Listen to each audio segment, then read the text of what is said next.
Bridging the gap. How Everett Rogers' diffusion of innovation theory is applied to Christ-like and empathetic adoption strategies within the context of a California high school. In this video, we're going to be focusing on the context of a school or a school district and the faculty and staff which fall along the categories of the adoption groups. Diffusion of innovation theory. Everett Rogers' diffusion of innovation theory relates to the process of adopting new technology into a system. The theory shows the steps in decision-making when determining whether a new technology will benefit the system. There are also categories of adopters that are vital in the leadership and acceptance of technology. Here we have this chart that shows the adopter categories. Each category of person has different traits, different roles in leadership, and different needs and areas of support. So 2.5% of these people make up the innovators. These are the risk takers, willing to accept new ideas quickly. They are the leaders in the process, the ones to first take that first initial step in introducing a new technology. Then we have the early adopters, which makes up 13.5% of people. These are the leaders in the early process, and they give the initial approval for the rest of the majority.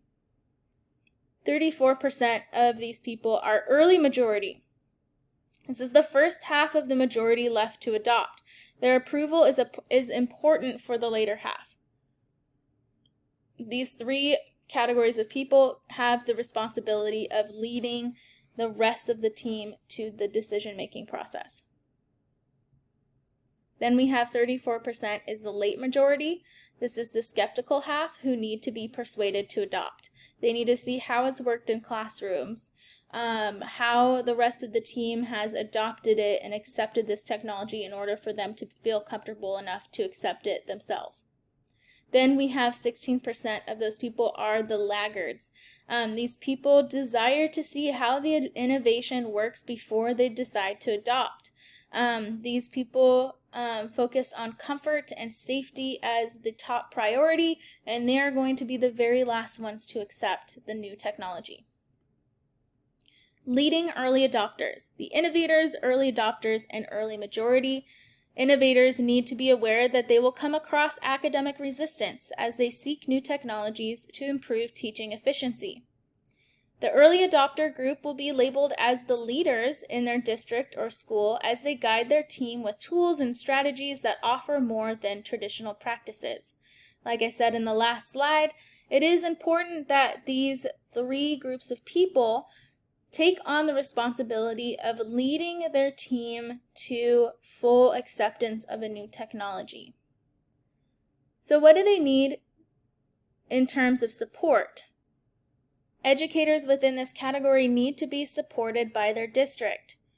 They need to be given adequate release time, quality professional development training that shows and models how the new technology is going to be used and the importance of implementing it.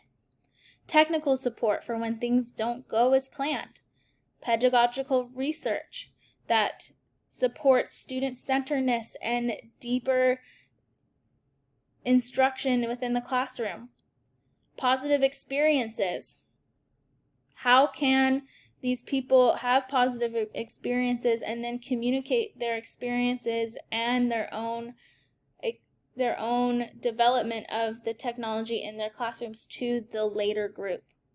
And then respect for leadership, respect from the district, respect from their faculty.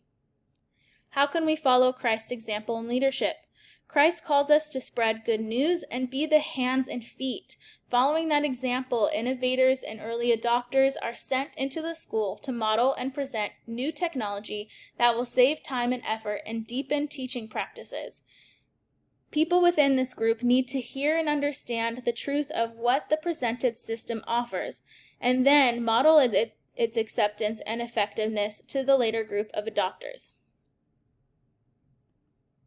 Supporting late adopters. The late majority and the laggards. Patience and careful demonstration are important when gaining support of the later group of adopters. According to a recent study, laggards are shown to have lower degree of student-centeredness. They tend to operate on what is most comfortable and safe. This group of skeptics need to be shown the evidence. So what support do they need? Educators within this category need to be shown evidence of the tech working and need reasoning on how it would benefit them personally. These people need personal incentives to know how they can be supported personally and what they can gain from using this technology. They need technical support. So even more than the other group of people, they need to know the strategy of how the tech team is going to be there to support them through this technology. These people need pedagogical evidence. So instead of pedagogical research, evidence is important in providing concrete methods and examples of how students were supported with this technology. Modeling technology. Clear visuals and demonstrations on how to implement the technology, use it, and interact on the technology. Mindful PD, that takes into consideration the unconscious and multidimensional and multi-level nature of teachers' learning. This comes from the same study that shows the student-centeredness within the different groups of adopters.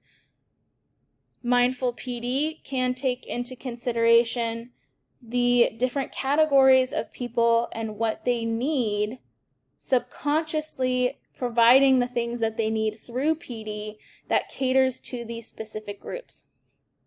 How can we follow Christ's example in leadership? Jesus performed signs and miracles to his disciples and appeared before thousands after his resurrection. Those who doubted and were slow to believing had concrete evidence of miracles that Christ performed. Leaders and innovators need to demonstrate patience in recognizing the areas that laggards need extra support through modeling and personal testimonies. Christ's model. We want to look at 3 very important aspects of modeling Christ throughout this whole process: empathy, evidence, and unity. When we look at empathy, we want to focus on 1 Peter 3:15. We are to always act in love and respect toward others as Christ did. As innovators persuade later adopters, they need to demonstrate gentleness toward the slower decision-making process. They should be prepared to recognize areas of need so they can offer appropriate support, just like Christ calls us to be prepared with an answer for all people. We need to slow down and provide answers and show empathy and compassion to people who don't understand. Evidence. In John 14:11, Jesus did not ask people to have blind faith in him. Instead, he presented concrete evidence of who he is. Similarly, it is important to lead with sound evidence and use relevant research as a guide. Pedagogy, visual demonstrations, and student-centered practices are foundational in gaining support.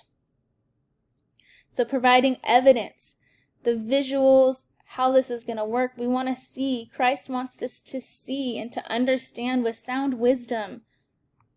Unity.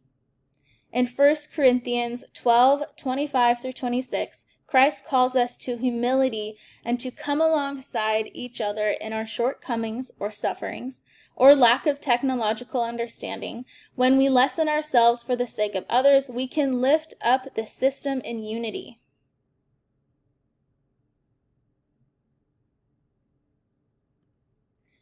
And here are my references. Thank you for watching.